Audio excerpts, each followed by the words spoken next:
Good morning, good afternoon, and good evening, everybody. It's Elaine, the Rocky Mountain Reiki lady, coming to you live today from Red Rocks here in Colorado. And someone's just jumping on and sending me a message. So, hi, how you doing? It's great to see you.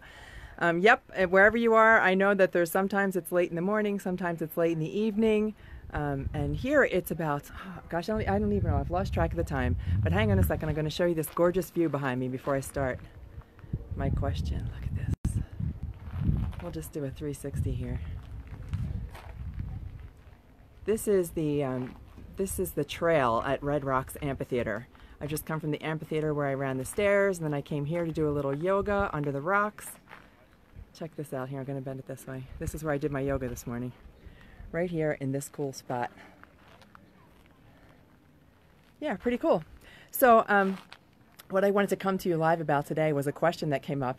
If you caught my video last week, the video was about I'm starting a series on all of the animals who have impacted my life since I've started practicing animal Reiki, and how practicing animal Reiki has opened me up to animal communication. And one of the questions that came up, you know, I knew it was bound to come up, and I wasn't sure how I wanted to address it, but here goes. The question was, do I communicate? Oh, it's really kind of dark here. Let's see if I can get you better. There we go, a little bit more light. The question was, do I communicate with animals telepathically? Well, so let me tell you that the word telepathy and the word psychic, all that stuff, ESP, I mean, that has so much baggage attached to it that I don't even like to use the word, but that was the question that came up. So I just wanted to answer that before I start sharing more information about the animals who have impacted my life and the messages that they share with me. Because what I get is, and I'm on a public trail here, so it's all right, come on through, don't worry. If you need a picture here, I'm happy to move. That's okay. So I'm on a public trail here in Red Rock, so we may have some people walking by as we do this live stream. So animals, when I practice animal Reiki, I open a space of love and peace and compassion. I do it through meditation, and I consider it tapping into the universal consciousness that is part of all of us. And when that happens, I do, on occasion, more often than not, receive some type of intuitive message from the animal that I'm working with. Not everybody who practices animal Reiki does, or recognizes it maybe, because I do believe that everybody has the capability. We just don't quiet our minds enough. When I quiet my mind and I kind of let the thought go and I just be present in the moment, I just get intuitive hits. That's the only way that I can describe it. Sometimes it comes in the form of pictures. Sometimes it's just a thought that enters my mind.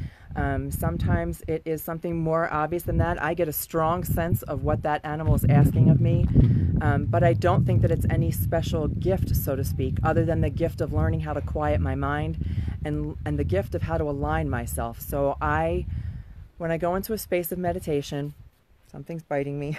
When I go into a space of meditation, I just open myself to receive whatever may come to mind as I'm working with that animal.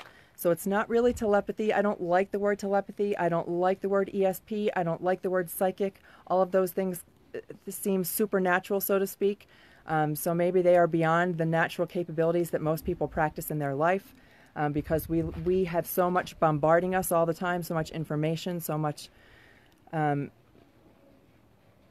busyness, so much, that chatter that goes on in the back of your mind all the time, which is why I like meditation, because it quiets that chatter. It allows my monkey mind just to be still and present in the moment, and so that's when I receive communication from the animals that I work with. So I'm going to continue to share stories. The next story I'm going to share, I think, is going to be about Bubba the alligator, because I want to be able to share with you how it doesn't have to be, when we talk about Reiki, it's usually for human beings, it's a hands-on practice where we use touch to comfort and to balance energy. I'm certainly not going to go touch a giant alligator.